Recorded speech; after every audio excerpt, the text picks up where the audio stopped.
Welcome to tonight's awesome Monday night masterclass. Now, we've had a few of these so far, and my intention was to really just open up my Rolodex and introduce the community to as many amazing people that have helped me to live an even better, more fulfilled life. And we've had some great calls, and I think that tonight is going to be the best. I've kind of saved the best to last from my perspective, because tonight I've got the privilege of introducing you to someone who's had a huge impact on me personally, and I know he's had an impact like all across the world. And I'm just super proud to introduce James GRIMA. Now, James is the founder of Positive Training. And that's just one of the companies he's been part of. He's been part of over 25 companies, and he's driven companies to win awards such as being on the BRW Fastest 100, which is a prestigious place to be for a company. And he's been a Telstra Business Award winner, and he even judges there now. So that's really just, I could speak about that all night, but and I could actually go on and on and on, because I've been coached by James for quite a long time now about the impact he's had for me. But we could go on about that, or I could share just a quick few things that he's helped me with. You know, James has really helped me with learning how to ask better questions, because, and I'll let James, maybe he might cover some of that soon, but really to ask and say things in a better way, because he's really tidied up a lot of my language, because I used to describe things in a very poor way, and the way you describe things is how you experience them. And James has really helped me tidy that up, which has been so valuable. He's helped me become a better father and husband. And I wouldn't live on the Gold Coast if it wasn't for his influence. So I've got so much to be grateful for. He's helped me find happiness and feeling happiness even more, and to really get it to the point where I can be happy no matter what, which right now is a really fantastic skill to have. So I'm super grateful that I've got that right now. He's helped me form the foundations of amazing habits. He's helped me on a business level. So he's helped me learn how to overcome objections in sales and to grow my company. And then he's really helped me dig deep on my beliefs, and really just my beliefs on self. And we continually have conversations that are really deep, and we go through these sorts of things all the time. And I just know that you guys are going to have the best night. So without further ado, James, just take your stuff off mute, take over, buddy, and I'll shut up. Thank you, Joel. What a wonderful introduction. And that just went a bit weird on me. I'm going to go back to goal review, because I don't know about you guys, but I'd rather see you than see myself. So I find it quite distracting. But what a wonderful introduction. I appreciate that. And, it's really my goal tonight to be able to, join in your conversation. I feel very privileged to be able to be here with you. And I'd like to, be able to answer some questions and add value. And firstly, I notice how great you lot are already on Zoom. You've obviously been on Zoom for a really long time, because you're all on mute. And I'm part of a business networking group called BNI. Many of you may have heard of it, and if not, it's an international group that has about 240,000 members and various chapters. And we used to meet in person until this thing, the coronavirus, came along. So now we're on Zoom, and I can tell you, are not anywhere near as good at getting themselves onto mute and having their background sorted out and all that sort of thing. So, but what's so wonderful to see so many smiling, beautiful faces. There's a few of you that I've met before through some of the programs that I've been, a part of in the past, and so many wonderful faces there as well. A couple of screens that aren't on, so I hope that you're enjoying your dinner or whatever else that you may be doing. And congratulations on, really investing into yourself through these masterclasses that Joel's put on. Joel tells me that you're a group of folks that are involved in the mesh movement and in various other activities and programs. So good evening. Let's get our hands moving, a little bit of a wave going on there. And I assume perhaps hands up if you have been on these types of calls with Joel before. That's a lot of hands. Yeah. Anyone first time? No new blood, just me, my first time. Well, I appreciate the opportunity to be able to spend some time with you. And I asked Joel really what it is that he would think that would be able to give you the most value. And we made the decision actually to come back to you with some questions or a question about, what's been some of the challenges and also perhaps what's been really positive for you that's going on during this time of unprecedented change and coronavirus and so forth. So appreciate those of you that were able to send through some questions. It's helped to be able to to formulate I guess a framework for this evening. And as Joel mentioned, some of the items, I guess, or topics that came out of that question that was asked to you was, how do you go about asking really great questions, and what are some examples of some really great questions? How can you find and feel happiness even more, right now?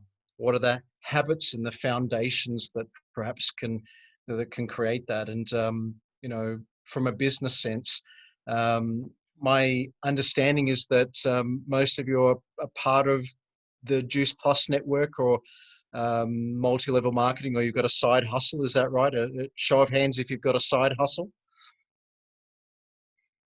It's most of you. Very cool. And what are some sort of deep beliefs that you may have and that are probably sort of coming up at this particular time. So something that Joel didn't mention that I would love to share with you is that I've been a part of an organization called the Magic Moments Foundation, which is a youth program that's on once a year in Sydney. Has anyone heard of Magic Moments Foundation? Some of you may have had some kids that have gone along. So it's run by a lady who's really passionate about educating kids so that kids can teach other kids. And most of the kids that come along, and there's usually around about 200 kids, most of the kids that come along are kids that are potentially leaders within their community, and typically they're funded into the program, or there's some sort of subsidy, or there's sponsorship that is created for them. And these particular kids come along once a year, and they spend 3, 4, 5 days, and they just like you, they are investing in themselves to learn and to grow. And some of us old fogies get the opportunity to hang out with these kids. And I remember going for the first time, and I really learned. I really thought that that I was going to be the one that was doing a lot of educating. And what I experienced was the distinction, I guess, of recognizing that great questions and also combined with really great listening really helped to open up a whole new world, a whole new paradigm, I guess. So at this particular program, Magic Moments, it was about 2 years ago now, there was a segment where there was around about 100 young men, and they went to one breakout room, and there was around about 100 young women. They went to a different breakout room. And the topic basically was masculine and feminine, and they had been split into the sex that I guess that they recognized for themselves. And there was around about an hour where the young men spoke about what it's like to be young men, and the young women spoke about what it's like, for them to be young women. And when the two groups came back into the room, the young men had made a decision that they wanted to demonstrate respect for the group of women. And they got up onto the stage, all 100 of them, and they sang, that song from Top Gun, you've lost that loving feeling, right? And so they created this really beautiful moment as the young women were coming in and being seated. And then this one young man, he kind of moves to the front of the group and of the young men, and he addressed the women, and he said, on behalf of the young men on this stage, we want to let you know that we are the rock for your wave. And the young women were like, oh, this is, so amazing. And his name actually so happened to be Joel as well, not Joel Lord, but a different Joel. And a couple of hours later, I had a couple of words with Joel, and I said, oh, where did this come from for you? Like, how, it kind of flowed out of him. And, and I was thinking, wow, I just got hit with this brilliant kind of ripple and this wave and this really beautiful experience. And he said, oh, it was actually something that I'd said to him earlier that kind of inspired him to say that. And I had absolutely no idea what it was that I'd said.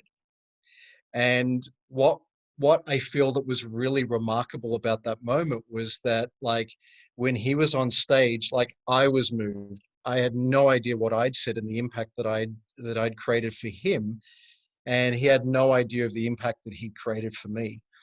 And I guess that, the beauty of sharing and being able to mastermind and masterclass and come together here as you have tonight as a group is that who knows who will say something that has this ripple effect that moves across us.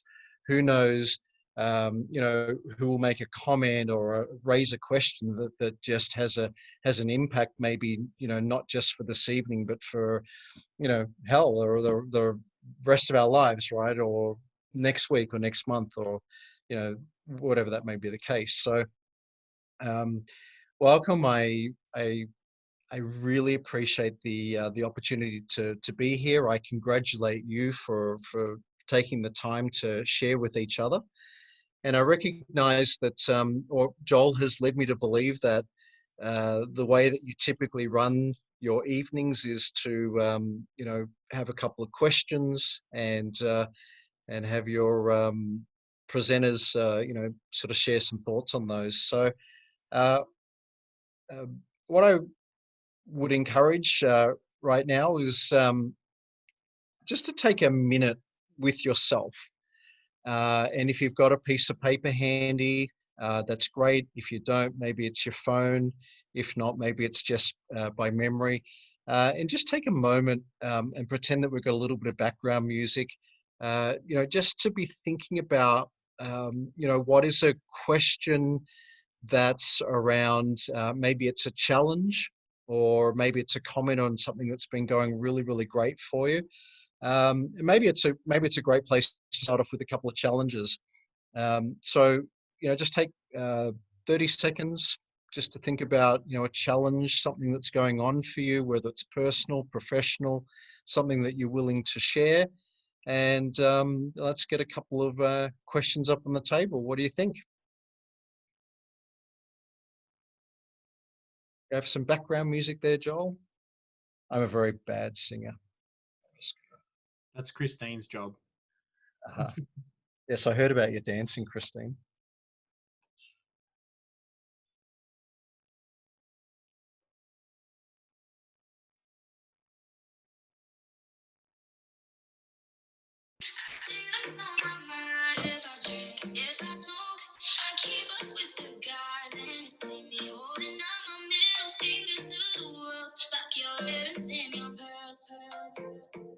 I'm not just a pretty girl. I'm more than just a picture. I'm a daughter and a sister. Sometimes it's hard for me to show that I'm more than just a rumor or a song on your computer. There's more to me than people know. Some days I'm broke, some days I'm rich, some days I'm nice, some days I can be a bitch. Some days I'm strong, some days I quit. I don't need a show, but I've been through some shit. I can swear I can show. I see what's on my mind. If I drink, if I smoke, I keep up with the guys and see me more than sure. Middle fingers to the world. Your head in my Alrighty, welcome back. Something that was a question that was shared ahead of time was one that was from Sharon. Is that you, Sharon? Are you Sharon Halliday? Yeah, awesome. Is it okay if I share the question that you asked? You said, I'm always interested in how successful people manage to block out distractions, which allows them to focus on what really matters. Happy for it to be shared with the group. Hope to see you all in there. You must have posted that publicly. I wasn't aware Joel had sent that through. Yeah, look, it's a really great question. I guess who here has spent a little bit, even more time on Zoom in the last few weeks? And, you know, on social media and, you know, and so much else, right? I have a term, I call it your window to the world. So for me, I guess a way to limit distractions is to really make a conscious decision as to, you know, what I'm going to, you know, pop into that window or allow to be in that window. So for me, if you imagine, you know, like a window, like kind of with 4 squares, you know, one of those windows to the world could be your media. And, you know, whether it's mainstream media, whether it's, you know, people that you follow, whatever it is that's kind of from a media perspective. So firstly, you know, from a distraction perspective, I guess, you know, I'll look at, you know, what is it that I'm letting into the window? And then even more specifically than that, I guess, you know, having some boundaries or some discipline around the time that I have my window open. So if you think of the window as a metaphor, I guess at times I want to have the blinds shut. You know, at times I might feel that, you know, I really want to have the window like wound open, you know, to allow some fresh air in and some fresh thoughts. So, you know, I don't know if any else of you have experienced this right now during our interesting time. I guess there's a lot of very interesting and diverse messages coming through the feed. I'm not usually one to do, you know, unfriending all that often, but I found myself actually doing a little bit of unfriending recently. So is anyone else in that category? A few, yeah. So, you know, I guess, you know, from a distractions perspective, you know, it's discipline and boundaries around, you know, your window to the world. Another distinction, I guess, from a limiting distractions is, you know, I don't know whether Joel's shared with you, you know, the go zone and the no zone. Joel, have you shared this at any point? Tap Joel is certainly full of, you know, a bunch of really great wisdom, which is why I guess, you know, you're a part of the mastermind calls. So the go zone is a concept that comes from a guy by the name of Mark McKeon. Now, I know that you're not, or most of you are not Victorians. Mark McKeon was, for around about 17 years, he was the fitness coach of the Collingwood Football Club. And he was the fitness coach for the Collingwood Football Club at the time that they won their grand final. And he had this concept for training called the go zone and the no zone. This was an era where a lot of sports professionals were really like effectively overtraining their teams. And Mark McKeon came up with the concept of the go zone and the no zone. The go zone is going 100%, million miles an hour, Mach 2 with your hair on fire, really training very hard, really working very hard, and basically having like no distractions on, turning off all notifications, closing the door, letting those around you know that that this is a time where you've set up your environment, I guess, so that you have no distractions. Now, this might only be for a period of an hour, maybe 90 minutes, but certainly no more than about 2 hours. And it's a really massive block of time where you're getting a lot done without distractions. Now, you may already have a period of time where you know that you have very few distractions and you can actually get a lot of work done. So it's kind of like replicating that, because for many, I know for me in the past, that used to be 9 p.m. till 11 p.m. in the evening. I got more work done than I did for the rest of the day because no one was emailing me, or very few people were emailing me. There was very few distractions, and it was just kind of a quiet time. So we had the go zone where you set up your environment and you make sure that there is very few distractions. You're very focused on what it is that you're doing. But then you're rewarding yourself also with the opposite and the equivalent, and this is really important, the opposite and equivalent amount of time for the no zone. And the no zone is just like, going into your nothing box, if that's a reference for it, or maybe it's kind of zoning out. It might be social media, it might be connecting with friends, it might be meditating, whatever it is that you like to do. That's kind of like the replenishment, the balancing effect, I guess, for you. So in the same amount of time, you're highly productive in the go zone. You've set your environment for no distractions or minimal distractions.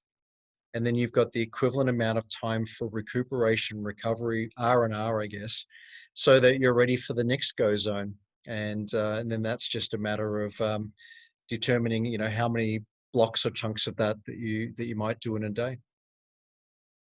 So Sharon, I hope that's helpful. Awesome.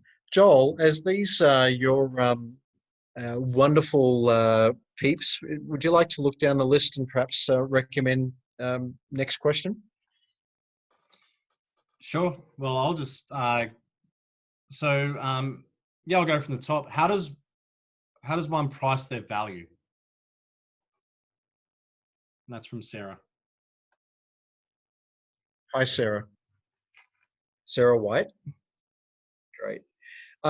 It's a really great question, and I would say that there's a couple of parts to that. Kind of guess that maybe the surface part and maybe the part that's deeper. I mean, an obvious answer, and can I just get a thumbs up if you're firstly just talking about like how do you price your value business wise? Yeah. So I guess a way of measuring that is testing. Just test.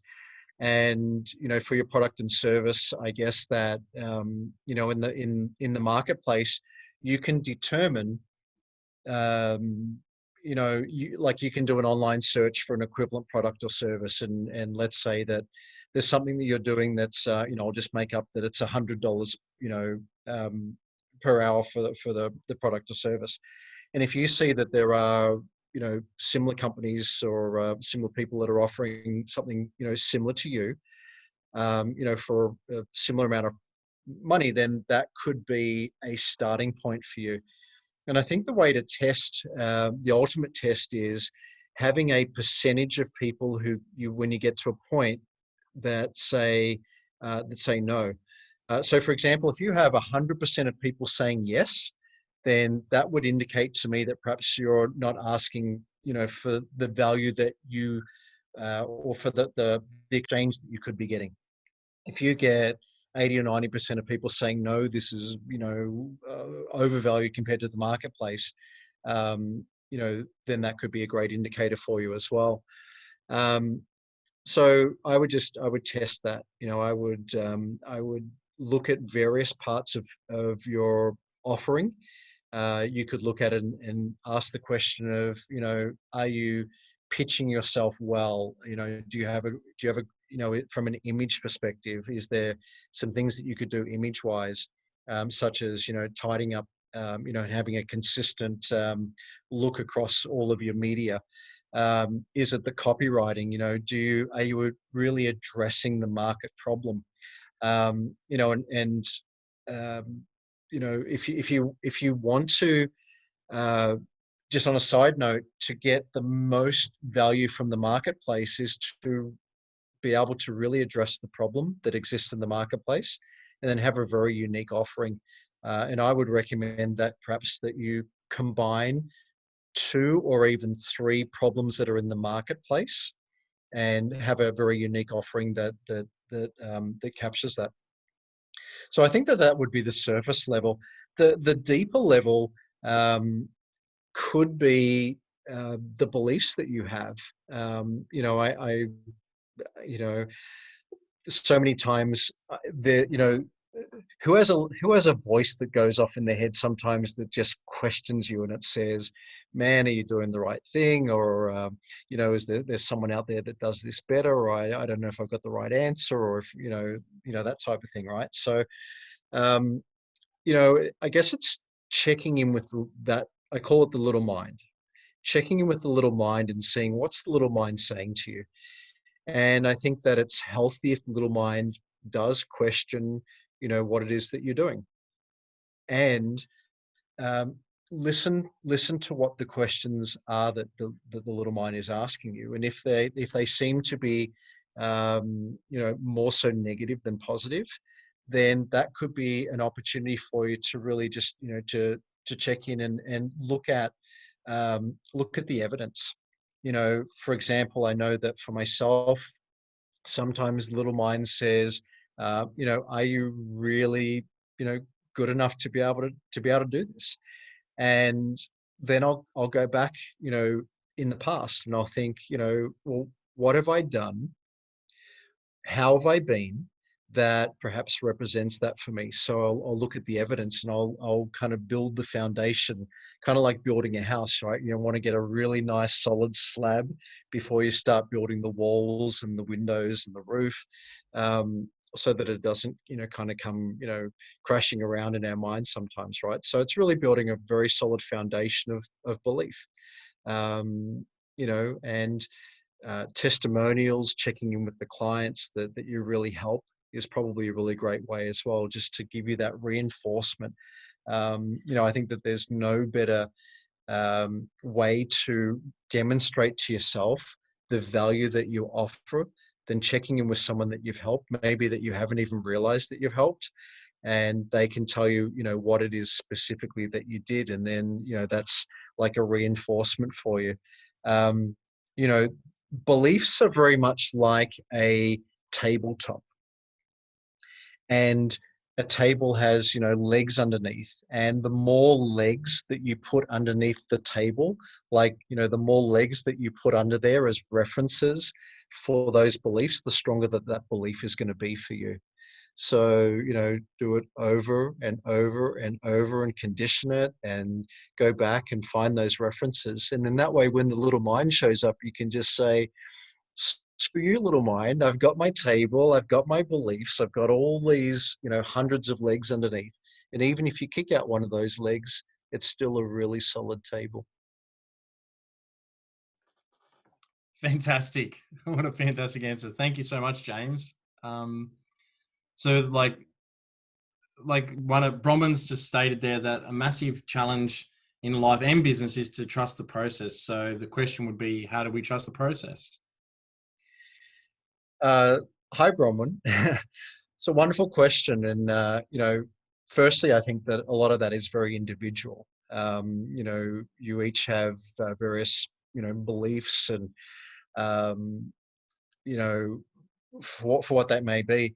How do you trust the process? How do I trust the process? I guess, one of, would it be okay if I shared a method that works for me? May not work for you, and maybe you've heard it before.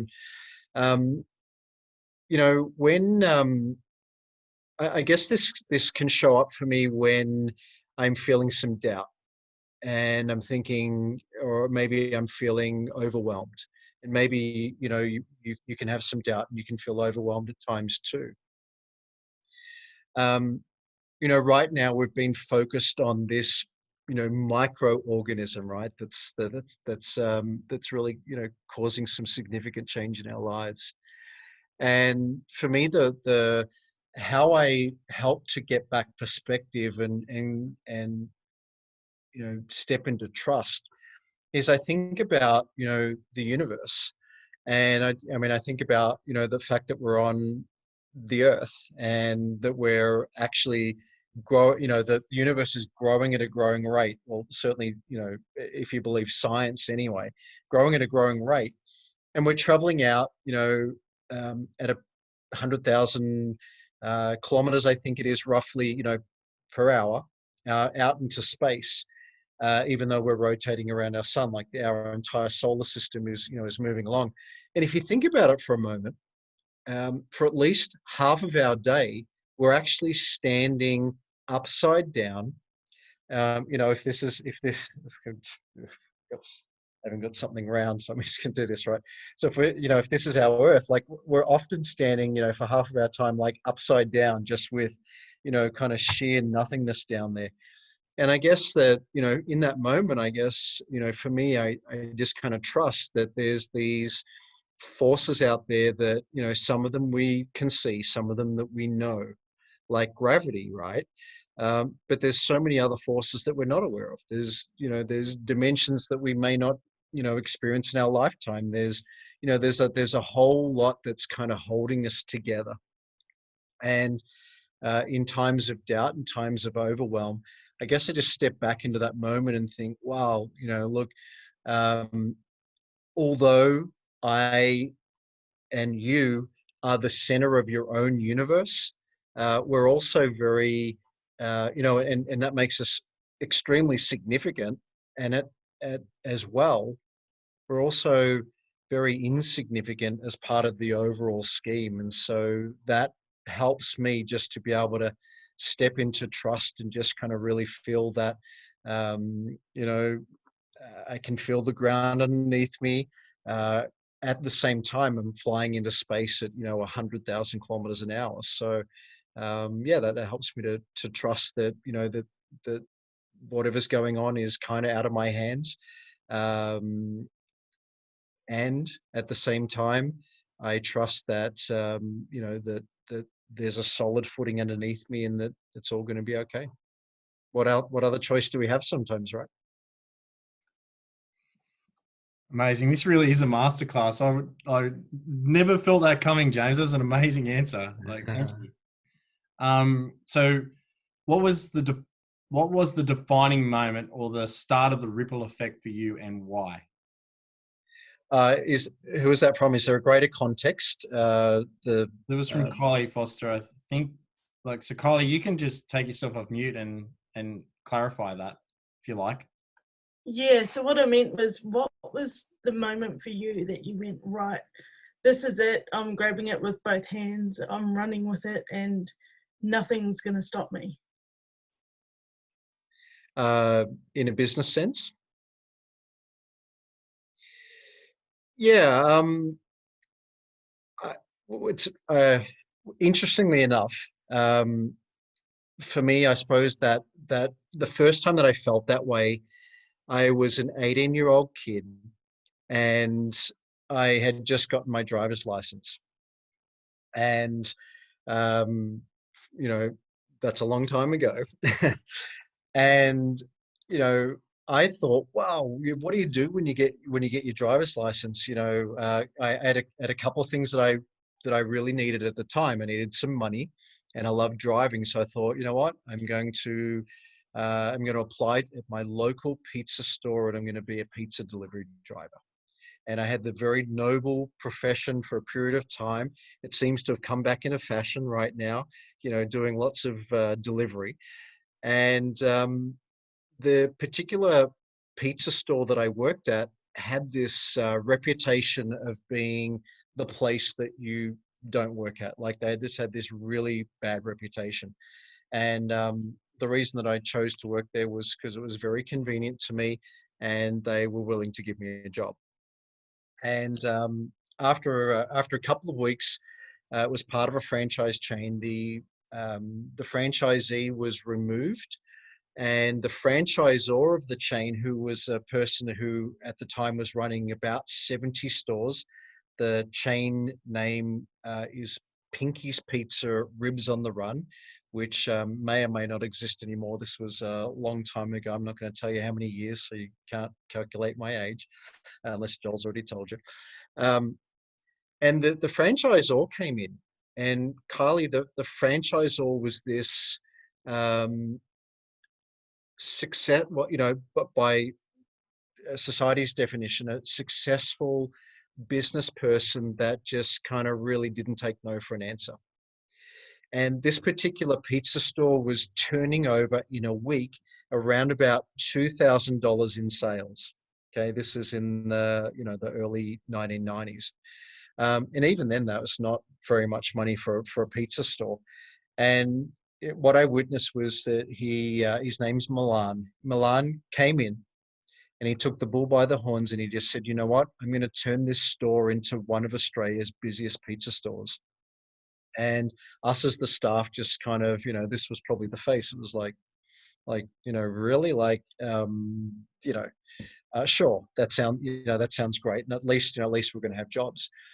And little by little, inch by inch, he set about a set of habits and disciplines and processes that he just put into place. And sure enough, after about 6 months' time, the sales had moved from $2,000 a week to $20,000 a week. It's like 10 times the amount, right? And at that 6-month point, a lot of us were kind of looking back and at that time of, I guess, complete and utter disbelief. And it was very hard at the time to see. And when I asked Milan, I said, well, what was it that gave you that belief? And he said something that I'll never forget. He said, at the time, I actually didn't know that we were going to 10 times our sales. And he went on to be able to maintain this for a number of years into the future until he sold that store. He said, I didn't recognize at the time, or I didn't know at the time what we were going to do. I was just confident enough to know that if I took the next step, that then the next step would appear. And so he couldn't see far enough into the future. And, that might be the case for some of you at the moment, particularly with what's going on. It's like, we can't see far enough into the future to know what's going to happen, but maybe you can see just far enough to know what the next step might be. And that next step might be to do what you're currently doing. It might be to escalate that. It might be to de-escalate that. Whatever that is for you right now, I would say that whatever feels right, if you project forward 6 or 12 months, like the only thing that Milan knew at that moment was that he wanted to be busier. He wanted to grow sales. He wanted to, do perhaps what hadn't been done in the pizza game, certainly in that area. But he actually, truth being told, he actually didn't know what, all of those steps were. He just knew what the next step was. So, Kylie, do you know what your next step might be? Just implementation, one foot in front of the other, and just keep moving. Just keep moving. There's a guy, he's long past now. His name was Michel Betito, actually. He was a French guy. And he was famous for eating all sorts of crazy stuff, including a light plane, like a Cessna I don't know what the model was, but like, one of those 4-seater planes. And he was often asked, how did you go about doing that? That's a remarkable feat, and it took him a period of about 2 years. And he ate, a Cessna, I think it was a Cessna 152. He ate like 16 shopping trolleys. He had all sorts of crazy stuff. And he just said, it's very much like that. How do you eat an elephant, right? He just said, one bite at a time. And, we can be very easily distracted with, the shiny object that's over there, or the shiny object that's over this way. And I guess that, Michel Petito was a great example of not getting distracted by the shiny objects, because he knew that if he ate, this much of a plane each day, and maybe it was more than that, but, that if he ate just this small piece each and every day, after a certain amount of time, he'll be able to look back at his path and go, wow.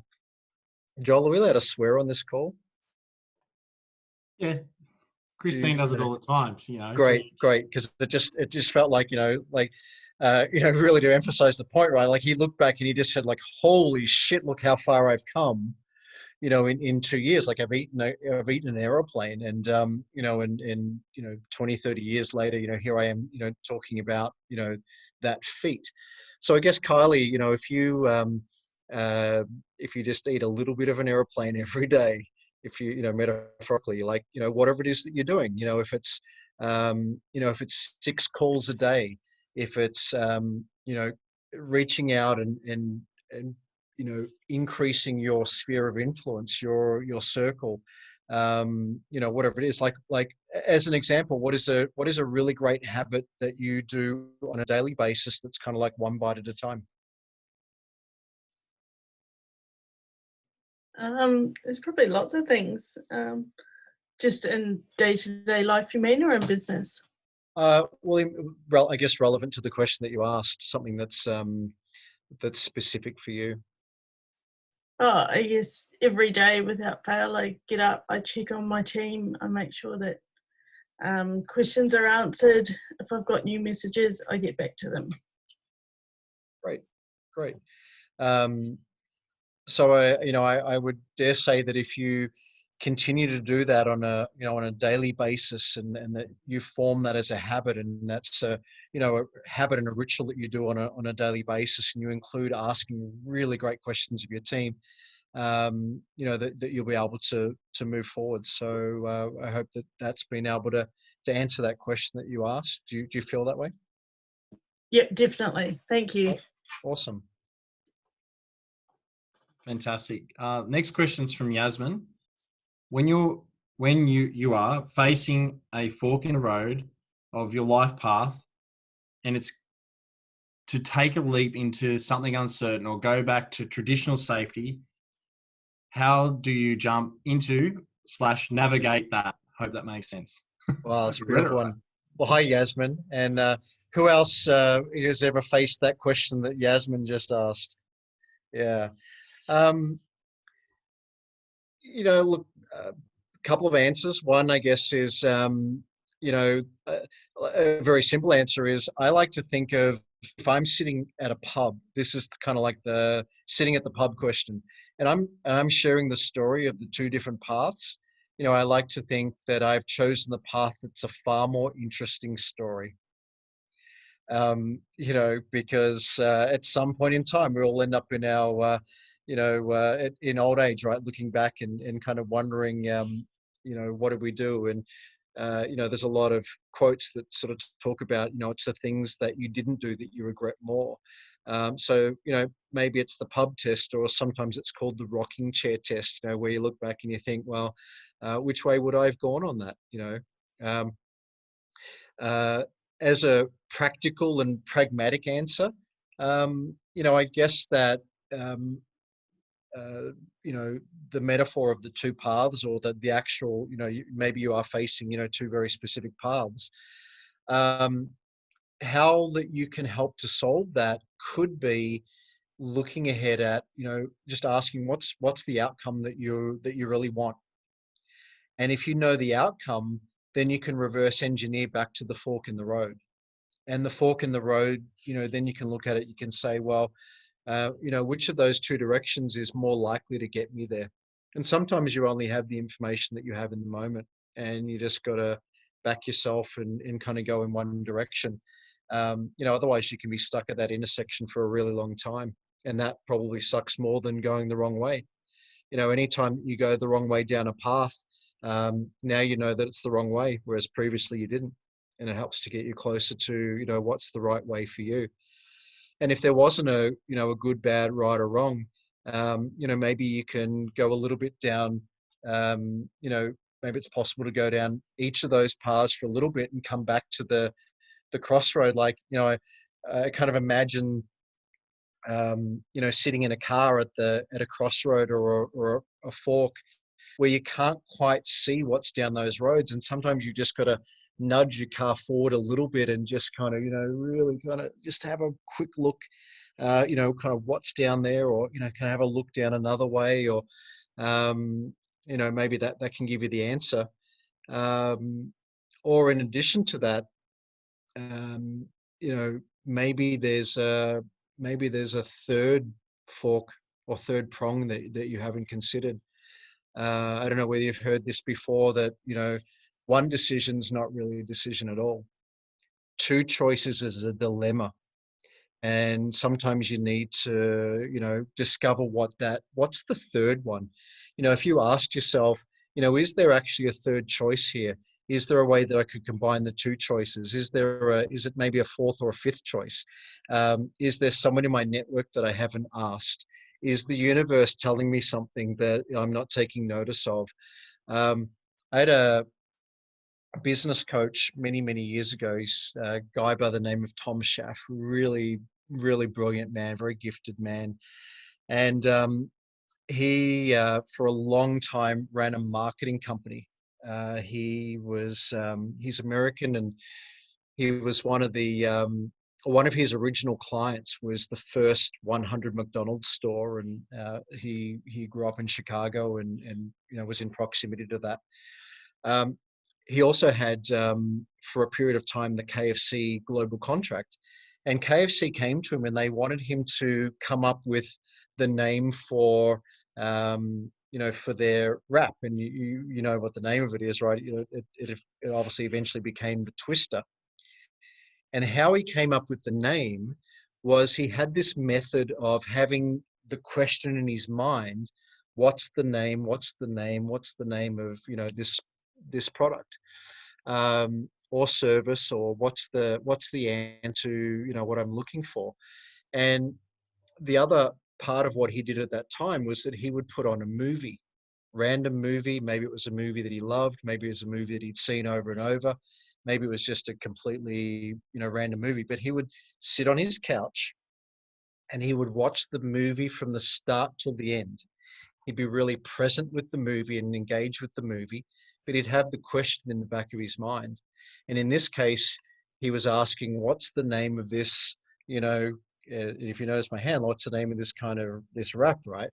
And he was watching the movie The Wizard of Oz, and which, has like, the Twister, right? And I'm not even sure if it's referred to in The Wizard of Oz as the Twister. But that was, he made this connection that the pathway for him with, and he kind of developed that out, and the end of that story, right? So Yasmin, I don't know whether the pub test could help. I don't know whether it's the rocking test. I don't know whether popping on your favorite movie could help you in this instance. Asking someone in your network, maybe it's letting go of the question for a period of time. I know that for myself, sometimes I've asked a question so hard that my head hurt.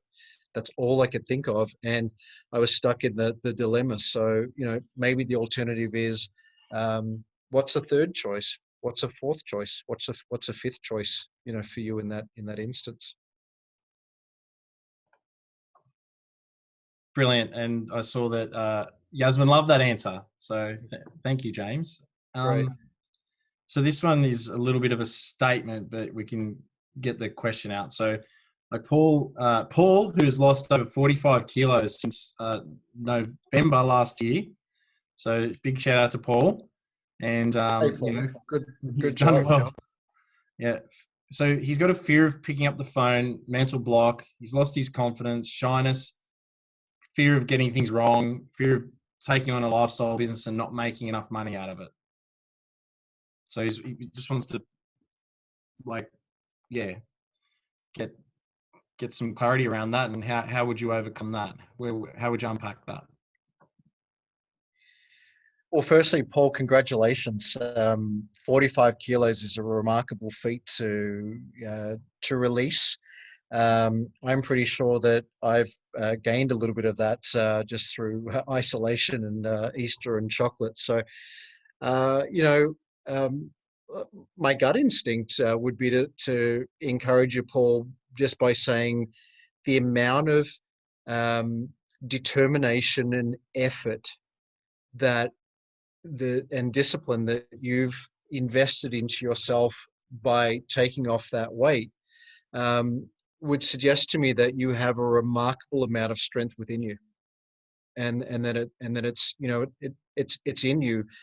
And if you agree and if you feel that is the case to have achieved that, like Paul, how about a little bit of social proof here? Hands up, guys, if you feel that takes a remarkable amount of effort, determination, persistence, strength, to be able to achieve that. So, one hand up, two hands up. Like, so, Paul, I hope you can see that, if you're, if you're watching the screen. And, I guess it's almost a mental trick just to be able to take that strength that you can have, that confidence, that ability that you have in one area, and transfer it across to another part of your life. So with what was Paul's specific words, Joel, about what was the specific word about the on-camera stuff? Fear of picking up the phone, mental block, loss of confidence, shy, worried about getting things wrong, fear of taking on a business and not making any money out of it. Yeah. I mean, look, they're all very reasonable fears to have, Paul. According to the Australian Bureau of Statistics, 82% of small businesses fail in the first 5 years. It's it's a tough game. And, again, I think that somebody who lacked mental strength, somebody who lacked, the bravery, the courage that it takes wouldn't even consider that. And I think that that's why, each and every one of you that are, participating in a side hustle, investing in your, your time now, is brave and courageous in taking that on. So, again, I believe that that's really within you already. Paul, I guess the question for you is, when is now the time for you to feel that, within yourself? And to think back to the, that tabletop that has, lots and lots of legs underneath, and each leg is a reference point for you. And Paul, I would encourage you to utilize the weight loss, the release of the weight, the habits that you've changed, the consistency, for you to do that. And I assume that, 6 months or more, for you to do that, you have that within you. The question now is, how do you apply that to, whether it's calling people, whether it's, stepping into your business? What's some references in the past, where you've been able to make those calls? And maybe it's, you've obviously already stretched your comfort zone by releasing, 45 kilos of weight. What would have to happen right now for you to, do something that feels a little bit uncertain or a little bit, outside of your comfort zone? Paul, what's something that that you could do right now that could be maybe the first step for you?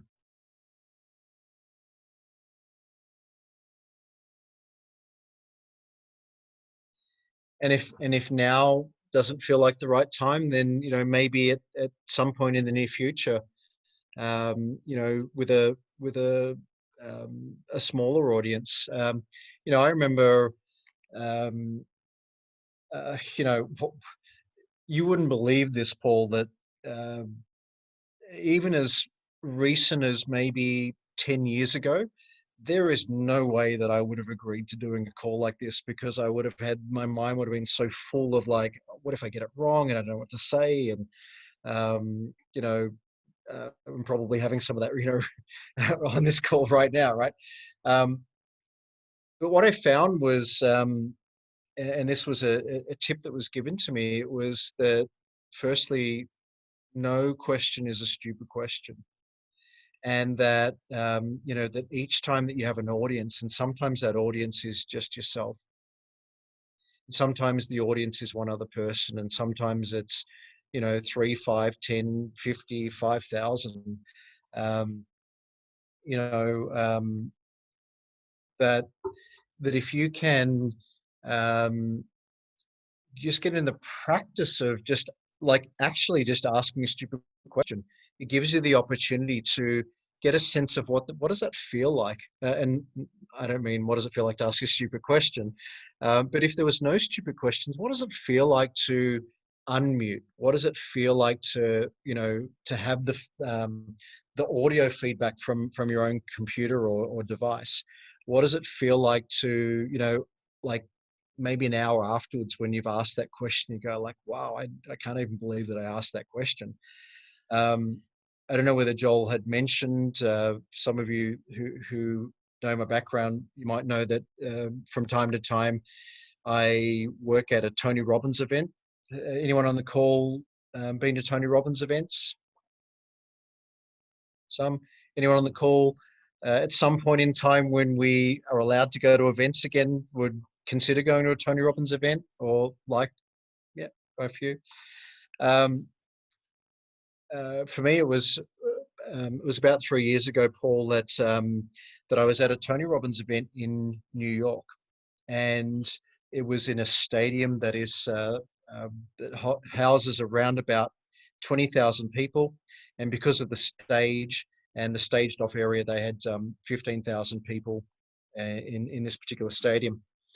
And part of starting off a Tony Robbins event, or when Tony Robbins is coming onto stage, he likes to have the crowd really warmed up and kind of everyone kind of up and dancing and cheering, so that when he comes out, he's kind of just straight into it. And the person who was, so what happens is a number of the team, the paid team, end up on stage before Tony comes out, and kind of in sync with kind of doing the the clapping, like, so if you clap with me, so it's kind of like over this side, then over that side, right? And come on, clap with me, right? Come on, it's like over this side, and then that side, and then this side, and then that side, right? And so that at some point, like the 15,000 people in the audience are kind of in motion. And it's a really great trick that Tony Robbins does. It's probably a wonderful trick for you to use as well in your Zooms or your lives, or when you've got an audience. And that is that if you can have people matching and mirroring what you do, they immediately feel in even more rapport with you. And if you're in rapport and under the the umbrella of rapport, within reason, you can kind of share and say anything, and you can really help to move that person or that audience.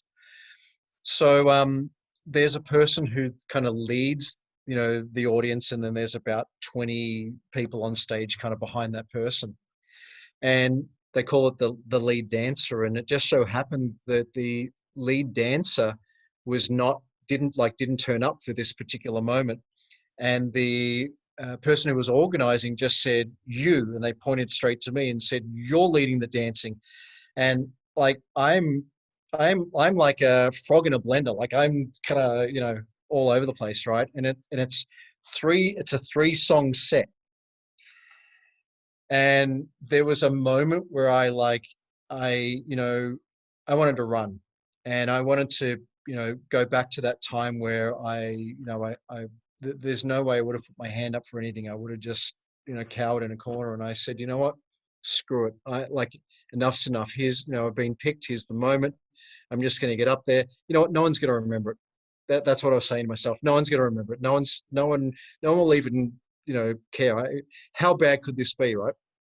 And I, run up on stage, I look up, and there is 50. Well, I don't know how many people were looking at me directly, but there's 15,000 people in the stadium, and it dawns on me, like, what the hell have I just decided to do? I'm a frog in a blender. I can't even, I don't know what the beat is, and they just so happen to play YMCA, right? Which I like, if there's like a whole bunch of moves to YMCA, and like, I didn't know them. I didn't, and so what was really funny was that there's this person, that was down in they call it the pit. They were just down in the, kind of like the mosh pit.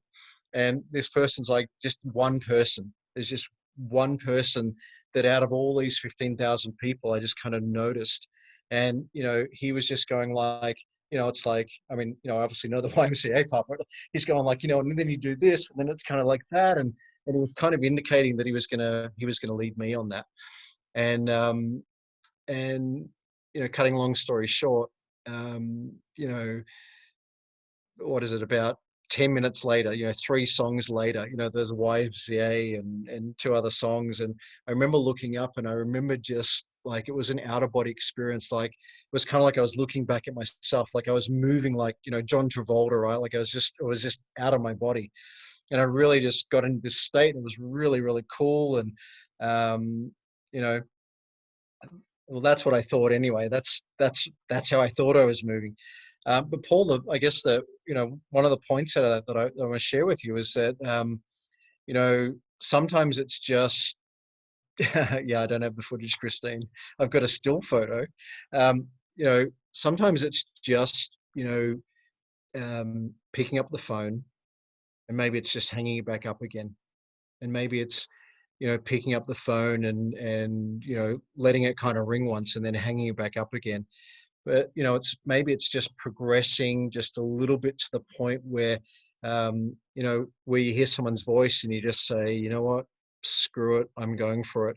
I don't care. I'm going to be a frog in a blender. I don't, so be it, and, I thought I was John Travolta. And, when we all came off stage, and the audience was going crazy, and Tony Robbins had run out, and I was on the most massive high. Like it was really it was like landing from doing a skydive or something. And we had like radios. We had like the little earpiece, and I heard it. It was the call over the radio. It was James GRIMA, please report to the production riser. And I've gone back and I got a pretty good grilling actually. It was like the first question was like, did you even know what a beat is? And my superior kind of tore a couple of shreds off me, and and it was that part was horrible. That was like, that really kind of sucked, kind of deflated that moment. But I, when I look back, I think that like I don't really remember the deflating moment, because the part, like the stepping into the uncertainty, and just getting up on there, like I look back and I think, wow, it's kind of like a one in a lifetime moment, right? This frog in a blender that's leading 15,000 New York people to the YMCA and so forth. It was really, really cool. So leverage for yourself, Paul, could be my guess is that your decision to release 45 kilos was that at some point in time that you got to a crossroad where you said, enough is enough, screw this. I want to feel a certain way over and above how you were currently feeling, and somehow you leveraged yourself. So perhaps the same applies here, to be able to just to pick up the phone, to make that call, to take that step into the uncertainty requires you just to say, you know what, I want it more than I don't want it, and I'm just gonna give it a go, and dip your toe in the water and give it a go, and pick up the phone and let it dial and let it ring out, and hang up and hear someone's voice and hang up and prank them, and I don't know. And I would encourage you to, just to just to move outside your comfort zone just a little bit by a little bit. In addition, I think that what can be really helpful as well is thinking of the person, whatever it is that you want to step into, whatever skill it is that you don't feel that you have and you want to, become good at, is think of the person who's in your circle that you have a connection with that's really, really good at, so in Paul, in your case, be thinking of the person who you think's the best person that you know at that's making phone calls. And, you could use that person as a mentor, either actually by ringing them or reaching out to them and asking them what they do, or just taking on the physiology of that person. If there's, a challenge that you want to overcome, just think of who's really, really good at that in my circle, in your circle, and reach out to them and just ask them, what do they do? How did they get to be great at that? How did you get to be really good at making calls? And maybe they can share the story and give you a couple of tips. Well, I hope that's helped. If you're with us there, maybe a thumbs up. That was a brilliant answer. I love it. And that was fantastic. I remember that you told me a story once that you got up on stage in front of about 300 people and you started to speak, and you got about a minute and a half in, I think, and you said, hang on a minute, I don't even know where that came from. Like, let me start again. And you started again, and you really won the crowd over. So it's like, there's no right, wrong, good or bad in that. You just get out in the field and have a crack. And that story that I just said then has really helped me get on stage when, people like Christine that kick you out on the stage. And, when I spoke at Engage Melbourne, the event you put on with Scott DeMorland, that really helped me because, of course, Scott picked me first to get up on the very first event. And I was just like, whatever, man, I can always ask to start again, I guess. So, yeah, that was really helpful for me. So looking at these other questions, look, I like to respect everyone's time.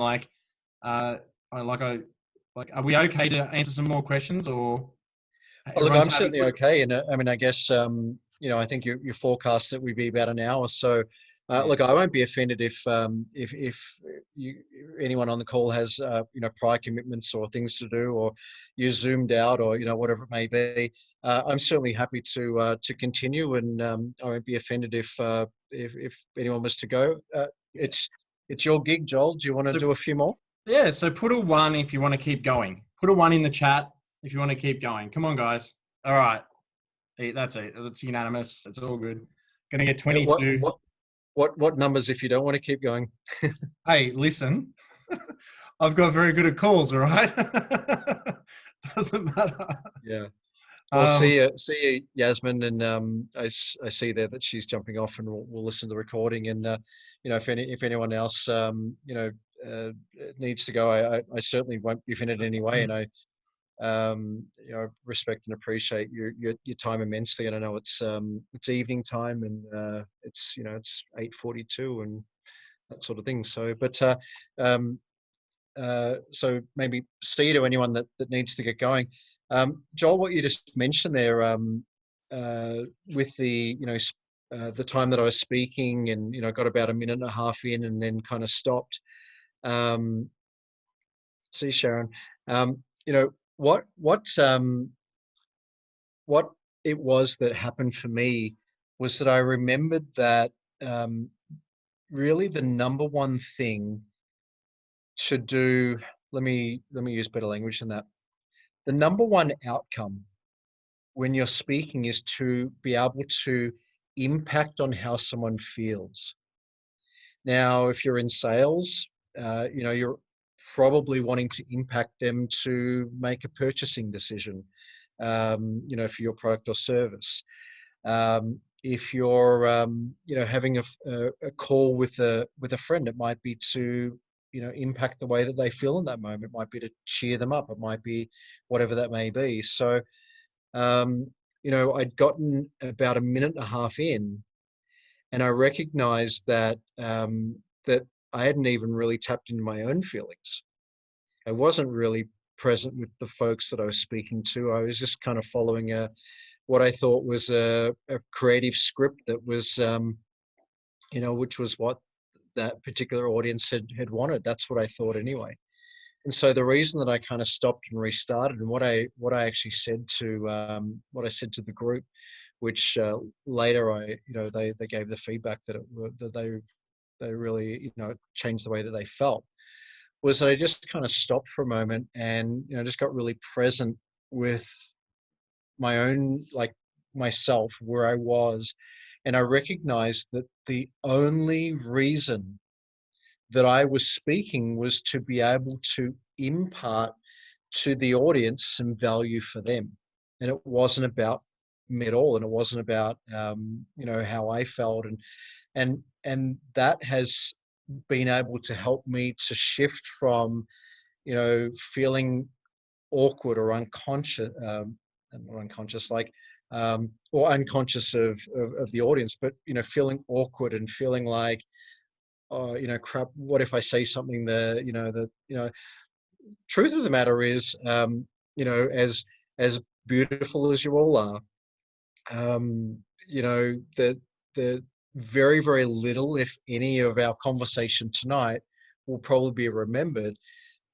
But maybe you'll remember the feeling that you had whilst on the call, or maybe you'll remember the feeling that you've had from someone else on the masterclass. And, you know, because often, you know, Joel, if I was to ask you that time that you were at the Engage Melbourne program, you know, what it was that you said to the audience, or actually what it was that somebody else said, you probably can't remember, but you might remember just the feeling that it was that was expressed.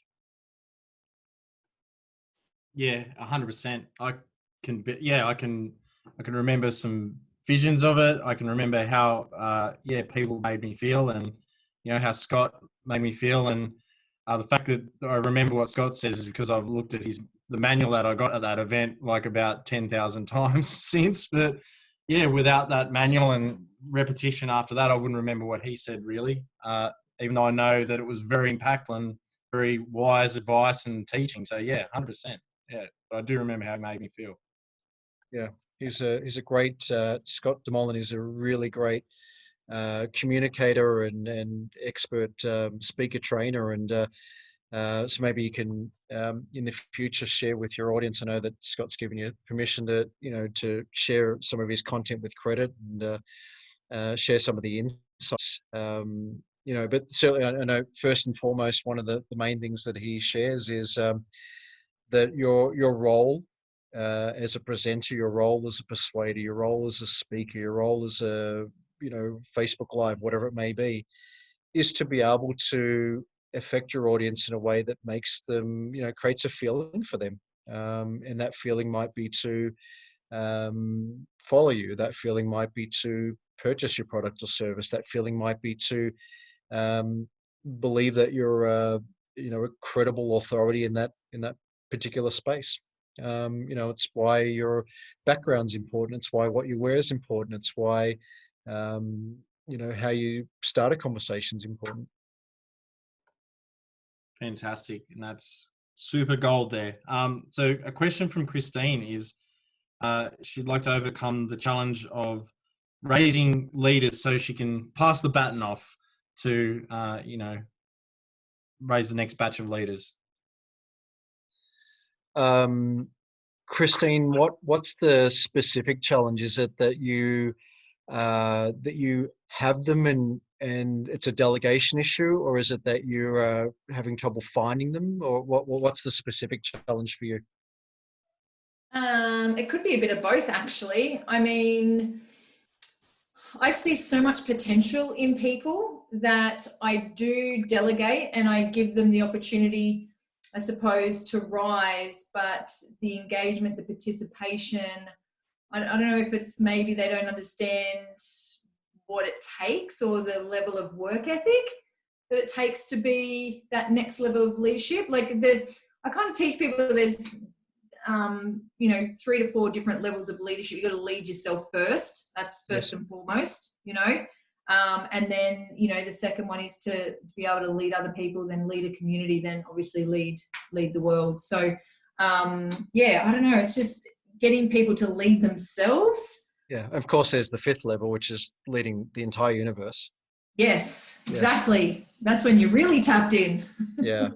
I guess the first part potentially is, is selection and, looking back at, how you're selecting your folks and, and there's various tools that you can have in place and again on that, for that particular aspect, look to your community, as in your JP community and see, who's doing a really good job with their selection. But in terms of the leadership, I guess, one of the real keys to, I guess, the levels of leadership, leading yourself, and you're referring here to seeing the maybe this is your downline kind of stepping up and being great leaders themselves, is creating the vision, and whether you've created and expressed the vision, or whether there's opportunity to express and create even more vision for your team. Sometimes there's the opportunity to go back and actually, check in with your team and see if they're aligned to a common vision. And if that is the case, I do have a belief that there's always more that you can do to create that vision, kind of even more, or to reinforce it. And even if that is the case, that you've created that vision, then it's how are you reinforcing the leaders, and maybe even more so than that is, are you creating space for them to lead? Because if you're creating an opportunity for them to lead, but then you kind of jump in and before that they've had the opportunity to screw it up, get it right, somewhere in between. Because Christine, I know you, and I know you have a really strong leadership muscle. You lead yourself very well. You lead your community very well, your JP community, and various other aspects of your life. There's no doubt about it.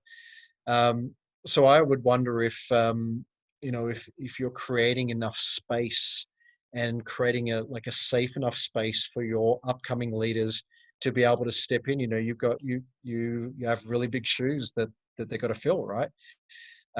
So are you creating enough space and enough safety for them to know that it's okay to make mistakes, that it's okay to screw it up, that it's okay that really whatever happens, that you've got their back and you're able to, praise them in public and coach them in private. So how do you feel about, do you think that there's an opportunity for you to create even more space for your people to be able to step into?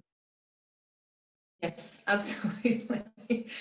Because I have that big, I love to control things. So I think that's my downfall in raising leaders, is that I know that how I want things. So yes, that's probably my downfall, is I'm not creating enough space. But it also does come down to creating and expressing that vision and getting the buy-in from people, if they are in alignment with that vision. This is something that Linda Everton is a queen at. She's so good at getting people's buy-in and painting that bigger vision. Yes. So yeah, I suppose that's, being able to, I know what I want, but being able to communicate that with the leaders, I think that's probably a downfall as well. Yeah. Well, speaking of Linda Everton, Joel actually shared with me very recently that that Linda's a really great questioner. She asks really great, really powerful questions. And I suppose in terms of, creating the inspiration, creating the vision, You know, if you, and I'm not suggesting that you do this, but just, you know, so as a question for you, if you, or if I was to tell you something, you may or may not believe it. But if I asked you what you believed, then it's true. So there could be an opportunity. I don't know if this is true or not, but there could be an opportunity for you to, with your team, ask them, you know, what they believe that the vision is.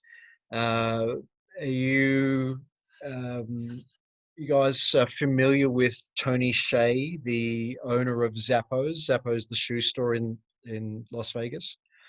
Tony Hsieh, you know, runs. He's the CEO of a company called Zappos. It's an online shoe sales business, and he's been doing it for probably about the last 10 years, and or if not more, actually. And Tony Hsieh is really a master of you know, creating this amazing vision for his company. And you know, he's often the kind of poster child of creating a really great company, you know, fun, exciting, innovative, and you know, you know, culture. And one of the ways that he did that was that he, you know, he has, or at the time he had about 3,000 staff, and he surveyed those staff. He asked them a bunch of questions, and one of those questions specifically was, you know, regarding your other co-workers, regarding the place that you work at, what should be some of the values that we aspire to? You know, what should be, you know, some of the vision, the inspiration, but, you know, specifically it was in this question, it was the values. And most of the 3,000 staff, you know, sent in, you know, they submitted their answers. And Tony Hsieh and the team distilled that down to 35 values that were and then he created, like, you know, okay, so here's the 35 values of Zappos, and he created, you know, the values and mission book. It was you know, a yay thick book, in a number of, you know, books around culture, and his team, you know, thereafter. But because it was the team that came up with the values, you know, the values, the vision, the mission of the company, and the team was in alignment, and this was a distillation of the you know, the top 35 values. It was true. It was real. You know, it wasn't Tony Hsieh saying, this is the values, this is the vision, this is the mission, this is the direction of the company, you know, or you know, your JP team. This was what they believed, and therefore what they, you know, they lived that, they came up with it, they aspired it. For them, it was true. So, you know, maybe there's an opportunity for you to, you know, survey monkey the team, or use some kind of tool that just asks a couple of questions. Hey guys, what do you feel is, you know, the values that you think that are the most important values, the vision, the mission, the you know, what drives you? What do you think that we, you know, that should be the case? And you know, to dovetail, I see that, you know, Sarah, that you asked a little bit about, you know, expanding on questions. I think that the best questions you can ask are the questions that you come up with in the moment that really help to uncover a layer of the onion. So if you're speaking to an individual, if you're speaking to a team, if you're speaking to a community, whatever that may be for you, that if you imagine it as an onion, and that an onion, you know, an onion has no core, it's just, it's layers of layers of layers all the way through, and the innermost part is a layer. You know, so my belief is that a quality question is a question that has the person that you're asking, or the group that you're asking, taking a moment to really think about, you know, what is that question for them. And how you get good at that, I guess, is to ask, you know, lots and lots and lots and lots of questions, you know, to yourself, on a one-to-one basis, you know, to a coach or mentor if you have one, within a group, just asking that question there and then is a really great question to ask.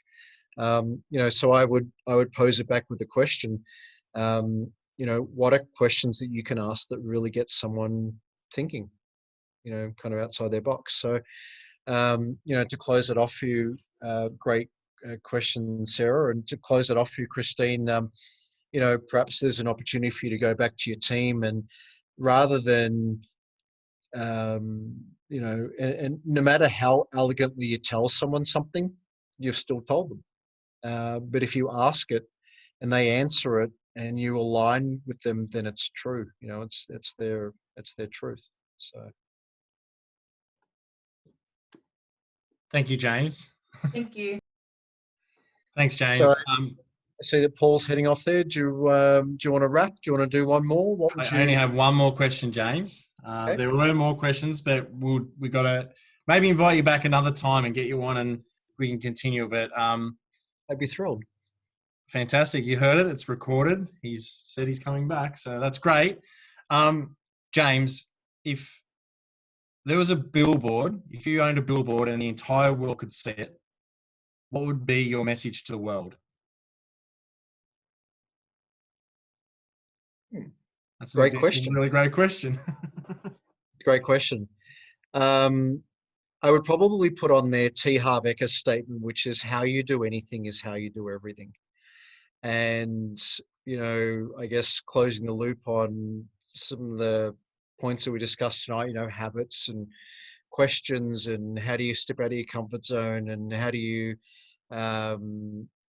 move forward. I guess it's and for Paul, if he's still on the call, how do you go from releasing 45 kilos to making that first call and sharing that story and taking a chance on others, right? Listening and believing and it's really tapping into the habit of what you do. So you don't create a fortune. You don't suddenly wake up with a fortune. Well, I guess some people do suddenly wake up with a fortune, but the masses typically don't wake up with a fortune. It's the fact of, having a consistent foundation of habits and small steps, taken over a long period of time. Jim Rohn, who you may know, who's the master of and perhaps one of the forefathers of motivational speaking, and Tony Robbins amongst others, mentors. He said that you don't wake up one day and suddenly there's a catastrophe. It is a period of time where you have taken your habits and your rituals kind of get you to where you're at. So whether that's, where you want to be or where you don't want to be, it's those habits and those rituals. So how you do anything is how you do everything. And if there's a result that you're looking for, look at the small incremental steps that you're taking each day. And if it's, I'm not getting results because I'm not calling enough people, then look at the habits that are leading you to not calling enough people. If it's, if it's happiness, it's like, well, what do you do on a daily basis or an hourly basis or a weekly basis that really creates, deep happiness and fulfillment for you? Is there more that you could be doing? Is there, sometimes is there less that you could be doing, to find that place of happiness? So, how you do anything is how you do everything. And I'd be up there with on the billboard. Yeah. Great question. Dancing like the front of Tony Robbins. So Like a frog in a blender, right? That's exactly right. Well, thank you very much, James. We appreciate your time. And this was like one of the most amazing calls I've ever had the privilege of being on. So thank you, mate. Well, I appreciate that. It was a real pleasure being part of your group in the evening, and I hope that not only can I come back and speak sometime in the future, but join you on a call and maybe ask some great questions and be part of that ripple effect that washes over all of us. Well, thank you, James. The chat's going wild, and I'm going to stop recording.